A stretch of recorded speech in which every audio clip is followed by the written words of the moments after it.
భారత్లో బంగారానికి భారీగానే డిమాండ్ ఉంటుంది. బంగారాన్ని కొనడానికే కానీ అమ్మడానికి ఎవ్వరూ ఇష్టపడరు. మరికొంతమంది బ్లాక్ మనీని దాచుకోవడానికి బంగారాన్ని సురక్షిత మార్గంగా ఎంచుకుంటారు. అసలు భారత్లో బంగారం ఎవరి వద్ద ఎక్కువ ఉందో తెలుసా? 3 అతిపెద్ద గోల్డ్ లోన్ సంస్థలు Muthoot finance, Manappuram finance, Muthoot Fincorp సంస్థల వద్దే దేశంలో 47% బంగారం ఉందట. గత 2 ఏళ్లలో ఈ 3 సంస్థలు కనీసం వారి బంగారం నిల్వల్ని 195 టన్నుల నుంచి 263 టన్నులకు పెంచుకున్నాయని టైమ్స్ ఆఫ్ ఇండియా రిపోర్ట్లో వెల్లడైంది.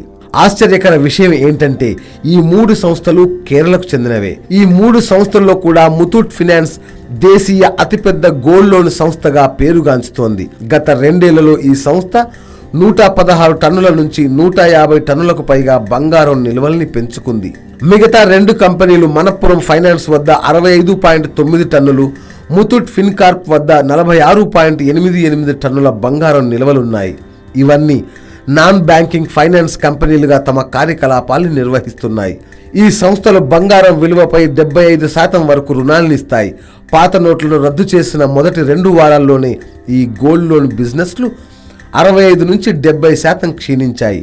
ఈ సంక్షోభం నుంచి బయటపడడానికి ఈ సంస్థలు ప్రత్యామ్నాయ మార్గాలు, చెక్ స్వైపింగ్ మిషన్ లాంటి వాటిని ఎంచుకుంటున్నాయి. వరల్డ్ గోల్డ్ కౌన్సిల్ ప్రకారం భారత్ 558 టన్నుల బంగారం నిల్వలతో 11వ అతిపెద్ద దేశంగా ఉంది.